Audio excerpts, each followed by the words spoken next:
तो क्या हरियाणा में गिर जाएगी बीजेपी सरकार? ऐसे तमाम सवाल इन दिनों राजनीतिक हलकों में चर्चा का विषय बने हुए हैं।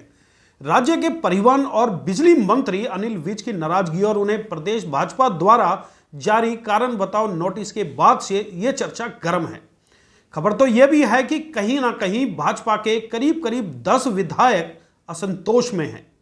इन विधायकों की नाराजगी भी सरकार पर भारी पड़ सकती है।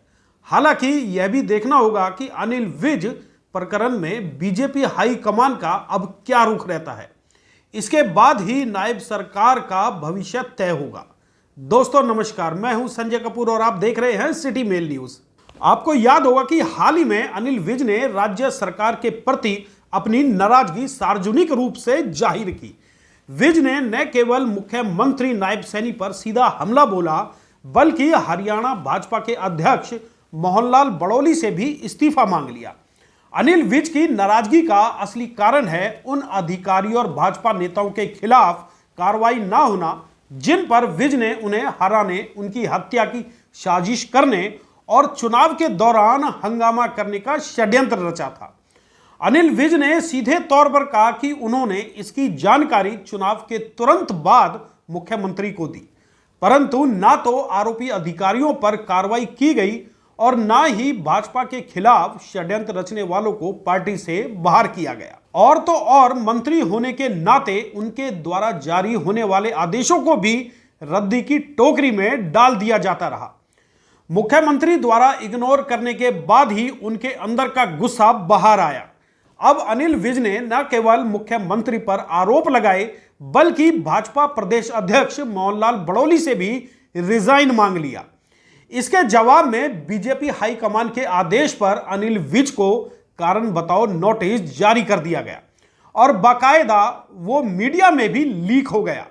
इससे खफा होकर अनिल विज ने 8 पन्नों का जवाब बीजेपी हाईकमान को निर्धारित टाइम से पहले ही भेजकर पार्टी नेताओं को हैरत में डाल दिया।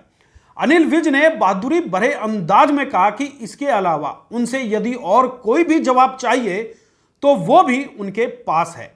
अनिल विज के इस अंदाज से पार्टी हाईकमान बैकफुट पर दिखाई दे रहे हैं। वहीं दूसरी ओर सरकार में शामिल विधायक और मंत्री भी नौकरशाही के व्यवहार से बेहद परेशान और हैरान हैं। बाकायदा एक मंत्री का नाम लेकर अनिल विज ने खुलासा किया कि अधिकारी उनका भी आदेश नहीं मानते। ऐसे विधायकों की तो लंबी लिस्ट है जो कि नौकरशाही से बेहद परेशान है। हालांकि ये लोग सार्वजनिक रूप से ऐसे बयान ना देकर खुद को पार्टी नियमों से बंधा होने की दलील देते हैं।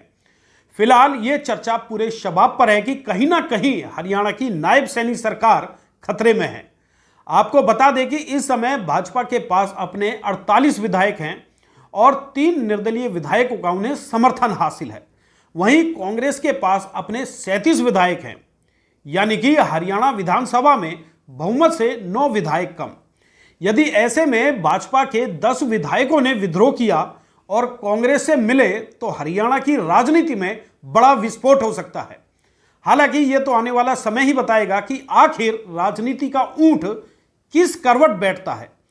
दोस्तों, अब अनिल विज के विद्रोही तेवर और बीजेपी में पनप रहे असंतोष को लेकर आपका क्या कहना है? क्या प्रदेश के अधिकारियों का व्यवहार आम जनता के साथ अनुचित है? अधिकारी जनता की शिकायतों को जानबूझकर इग्नोर करते हैं? सरकार में शामिल राजनेता और अधिकारियों के बीच समन्वय न होने को लेकर आप क्या सोचते हैं? कृपया कमेंट बॉक्स में कमेंट करके जरूर बताएं।